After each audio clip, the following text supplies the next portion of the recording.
So hi guys, this is Dhanjeet and आज के video में हम बात करेंगे होली के बारे में। आज के वीडियो में हम जानेंगे कि आखिर होली का पर्व मनाया क्यों जाता है, क्या होता है होलिका दहन, तो इसी सब के बारे में जानेंगे। और साथ ही जानेंगे कि आखिर होली जो होलिका दहन होता है उसके पीछे का साइंस का क्या राज है, और साथ ही साथ आप लोगों को होली का बधाई भी देना था।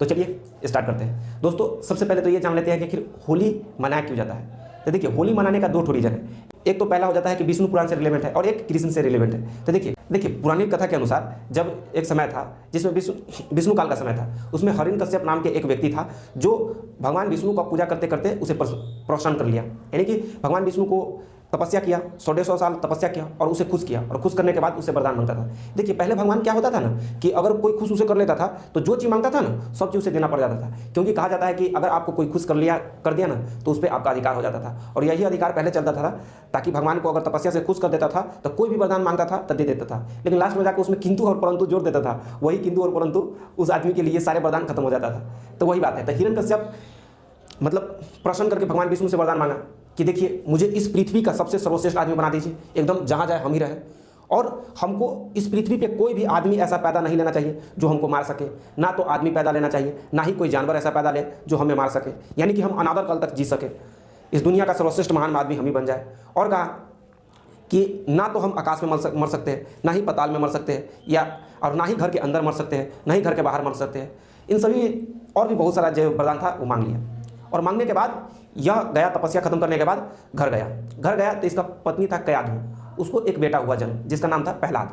तो प्रहलाद जन्म हुआ, और यह क्या हुआ, जब प्रहलाद बच्चा था तो शुरू से ही प्रहलाद भगवान विष्णु का जप करता था, शुरू से ही बचपन से ही हरि हरि कहता था। मतलब वो कहता था कि भगवान हर जगह है और हरि में विश्वास रखता था। लेकिन यह हिरण्यकश्यप था, यह कहता था कि देखो भगवान हुआ नहीं है, जो है सो हम ही है, सब लोग हम ही को पूजो, मेरा ही नाम लो, भगवान कहीं नहीं है। और सब लोग जो भगवान का पूजा करता था और हिरण्यकश्यप का बात नहीं मानता था उसे या तो मृत्यु दिवा दिया जाता था, या तो मार दिया जाता था, या तो उसे कारावास में डाल दिया जाता था, यानी कि अनदर काल के लिए कारावास में डाल दिया जाता था। ऐसा करता था। लेकिन बाद में जाके पता चला कि प्रहलाद जो जन्म लिया है वो खुद भगवान हरि का भक्त है, यानी कि परम भक्त है, हमेशा हरि का नाम ही लेता था। तो ये हिरण्यकश्यप कहा, अरे पूरी दुनिया को हम कहते कि हम भगवान हैं और तू हमारा बेटा होके हमारा नाम न लेके भगवान हरि का नाम लेता है। तो उसको लगा कि चलो अभी बच्चा है, नादानी में बोलता होगा, इसको अभी उतना समझदारी नहीं है, तो उसे शिक्षा उक्षा देने के लिए भेज दिया गया। कितनों उसको समझाया पढ़ाया उसका गुरु कि देखो तुम्हारा पिता ही सब चीज़ है, तुम्हारा पिता ही भगवान है, भगवान से बढ़ के है। तैयो प्रहलाद नहीं मानता था। प्रहलाद कहता था कि नहीं, भगवान हर जगह है और हर एक आदमी में हमेशा मानता था। तब उसे बताया गया हिरण्यकश्यप कि आपका बेटा मानने के लिए तैयार नहीं है, वो हरि का ही भक्त है। तो बाद में जाके इसको धीरे धीरे इस पर शंका होने लगा और इसे मारने का भी प्रयास करने लगा। तो मारने का प्रयास करने लगा, कितना बार सांप से कटाया, कितना बार अपने जो कारावास में रहते थे उसे कहते थे किसी से तलवार से मार दो। जब तलवार से मारने जाता था तो कहता था कि देखो तुझ में भगवान है और इस तलवार में भगवान है और मुझ में भी भगवान है, तो एक भगवान होकर भगवान को मारोगे, तो लोग भी छोड़ देते थे। सांप से कटाने जाता था तो आपको पता है विष्णु भगवान जो श्री हरि जी है उसका सांप तो फेवरेट है, सांप से भी कुछ नहीं होता था। पहाड़ पर से फेंकता था, वो भी कहीं ना कहीं मतलब किसी कारण से बच जाता था, क्योंकि उस पर भगवान स्वयं विष्णु का उस पर आशीर्वाद था, तो उसे कुछ नहीं हो पाता था। तो बाद में जाके उसका एक बहन था जिसका नाम था होलिका, वो भगवान की तपस्या करके एक ऐसा वरदान मांगा था। अब वरदान मांगिए या एक कहता था, किसी कथा में कहा जाता कि एक चादर मांगा है, तो किसी में कहा जाता है कि वरदान मांगा था कि वो आग में जाने के बाद नहीं जल सके। तो कोई कहता था कि उसके पास चादर था। अब जो भी मानिए, लेकिन मानिए कि उसके पास एक ऐसा मतलब शक्ति था जिसके कारण वह उस शक्ति के कारण मतलब आग में जल नहीं सकता था। लेकिन उसको कह दिया था कि देखो तुम आग में नहीं जल सकते हो, लेकिन तुम अकेले जाओगे तब, अगर केकरो लेके जाओगे ना तो तू जल जाओगे।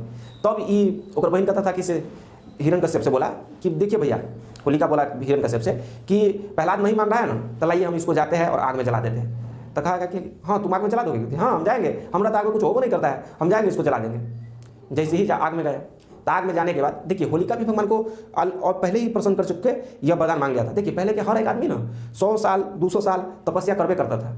अब आप सोचिएगा जिंदगी तो 100 साल के होबे करता है, तो 100 साल 200 साल तपस्या कैसे कर लिया। तो देखिए ये अभी के काल में जिंदगी 100 साल से तो कम में होता है। अभी एवरेज लाइफ, भारत की एवरेज लाइफ कितना है, 60 से 70 वर्ष है, यानी कि एवरेज लाइफ, यानी कि अगर कोई आदमी अधिकतर आदमी 60 से 70 वर्ष तक जीता है उसके बाद तो मर ही जाता है। लेकिन पहले क्या होता था कि लाखों वर्ष आदमी जीता था, वो विष्णु का काल था, उसमें आदमी सब लाखों वर्ष तक जीता था। तो वही 100-150 साल तपस्या करके वो भी मांगा था कि हम आग में न चल सके, तो लेके गया। तो देखिए उसको कहा था, पगली ध्यान बिसर गई थी होलिका, वह आग में लेके बैठ गया।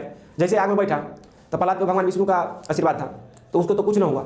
ये जो लेके गया मतलब होलिका को बोल दिया था कि इससे तुम किसी दूसरे के आग में लेके मत जाना, नहीं तो तुम जल जाओगी। अब गया, होलिका खुद जल गई। और उसी दिन से यह माना जाता है कि चाहे कितनी भी बड़ी बुराई हो, हर समय बुराई पे अच्छाई का जीत होता है। और उसी दिन से प्रत्येक दिन होलिका दहन मनाने लगा। और होलिका दहन इसलिए मनाया जाता है ताकि बुराई पे अच्छाई का जीत हुआ और उसी दिन लोग यही मान के होली का दहन करते हैं, चारों बगल से लकड़ी इकट्ठा करते हैं और लकड़ी को एक जगह रख के उसे जलाते हैं, ताकि कहा जाता है कि आज बुराई पे अच्छाई का जीत हुआ है। तो यही था, ये तो होली, ये तो हो गया मतलब विष्णु पुराण से। एक भगवान श्री कृष्ण से, आपको कृष्ण से भी ताल्लुकात है।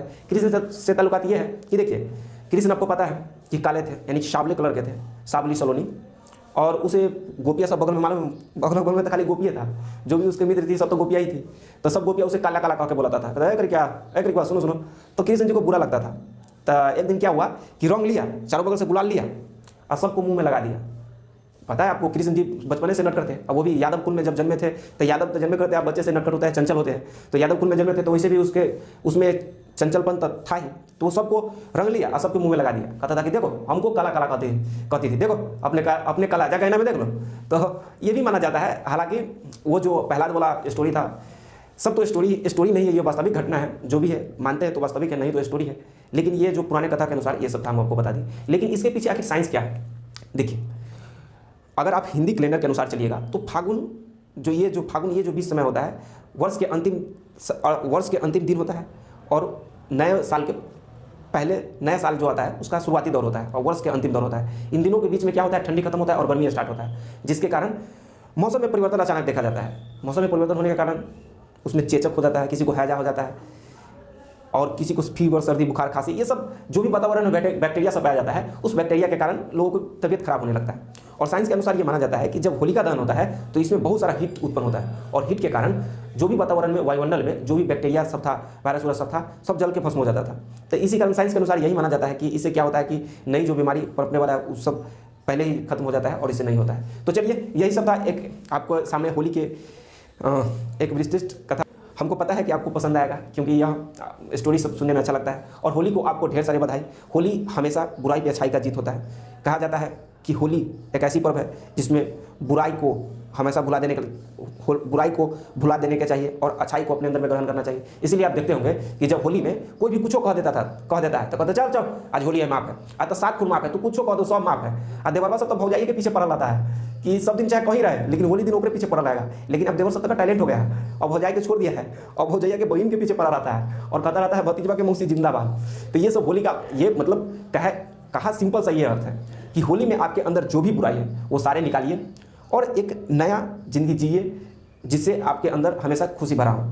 बुराई अपने अंदर को मिटा दीजिए। इसलिए होली में कोई किसी को कुछ कहा जाता है, शॉर्ट कुर्ता कुछ फाड़ देता है, तैयो कुछ नहीं बोलता है, कहता अच्छा ठीक है, तो अपने अंदर को आज बुराई निकाल रहे हो, अगले दिन से तो खुशी से रहे करोगे, एकदम अच्छाई जिंदगी जीवे करोगे, तो ठीक है फाड़ दो, कोई कुछ ना बोलता है। और भतीजवा के मौसी पे सिर्फ मत ध्यान दीजिएगा, भतीजवा के मौसी के साथ साथ भैगना के फूओं पे ध्यान दीजिएगा, क्योंकि वो सब बहुत हीरोइन बनती रहती है। तंगा वगैरह सबको दिखा दीजिएगा कि होता है गर्मी। तो होली का आपको ढेर सारे शुभकामना। तो चलिए मिलते हैं नेक्स्ट वीडियो में, तब तक के लिए जय हिंद, जय भारत। तो आशा करते हैं कि आपको ये वीडियो पसंद आया होगा। अगर पसंद आया तो लाइक कीजिए, अगर कोई डाउट है तो कमेंट में पूछिए, अगर चैनल पर नया है तो चैनल को सब्सक्राइब कीजिए।